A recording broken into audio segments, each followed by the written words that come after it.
Hello everyone, আসসালামু আলাইকুম। Welcome back my daily blog. দেখেন কত সুন্দর সুন্দর মজার মজার খাবার বানিয়েছি। দেখছেন কত কষ্ট করছি এই খাবার বানানোর জন্য। শুধুমাত্র ভিডিও তৈরি করতে পারবো এবং খেতেও পারবো তার সাথে।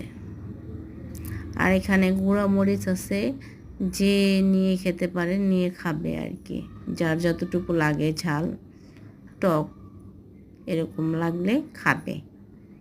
আমার কাছে তো ঝালটা খুব ভালো লাগে। আপনাদের কাছে কি ভালো লাগে?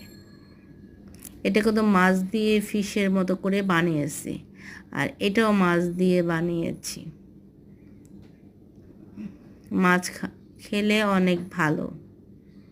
আর আমাদের ঘরে তো একটু একটু পাতলতা থাকবেই, সেটা তো বলার মতো না, সেটা তো হয়ই। এই স্যুপটা দেখতেছেন না, এই স্যুপটা আমার অনেক ভালো লাগে, অনেক ভালো লাগে, যেটা কিনা বলার বাইরে। অনেক টেস্টি খেতে। বলেন তো এটা কি? বলতে পারলে অবশ্যই একটা পুরস্কার আছে, যদি কমেন্ট বক্সে জানাতে পারেন ওই জিনিসটা কি। এই যাইতেছে, এখন দেখাচ্ছি, দাঁড়ান, এখন দেখাচ্ছি।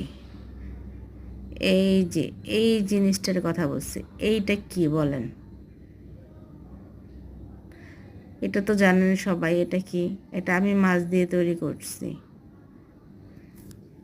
স্যুপটা খেতে খুব দারুণ, আমি আবারও বলতেছি, স্যুপটা খেতে খুব দারুণ। যদি ভালো লাগে এভাবে ট্রাই করবেন, বাসায় ট্রাই করে দেখবেন, ভালো লাগবে। এভাবে খেলে শরীরের কোনো ক্ষতি হয় না, শরীরে শক্তি পাওয়া যায়। এখানে মশলা কম আছে, সব রকমের মশলা এটা কম আছে, তাই না? সব ধরনের মশলা কম আছে। আর বাসার তৈরি করা জিনিস খাওয়া অনেকটাই ভালো।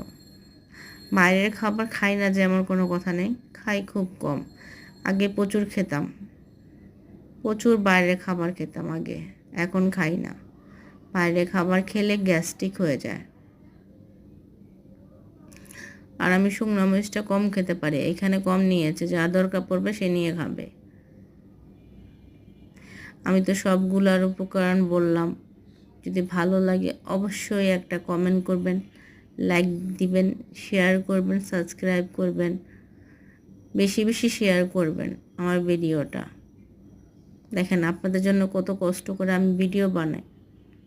যদি লাইক না দেন, শেয়ার না করেন, কমেন্ট না করেন, তাহলে কি হইল? সবাই ভালো থাকেন। আল্লাহ হাফিজ।